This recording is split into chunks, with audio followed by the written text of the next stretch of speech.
When Richard Palfinger opened a small workshop in 1932, no one could have ever imagined the huge success story his company would turn into in just 90 years. That 32 years later, Hubert Palfinger Sr. would lay the foundation for a new era in which the company began to focus on lifting solutions. That Palfinger would enter the stock market in 1999 and evolve into a global player operating on all continents.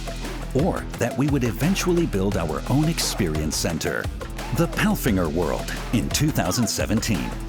This and much more is what we have reached so far. But what's next? We reached milestones that today set the benchmark for entire industries.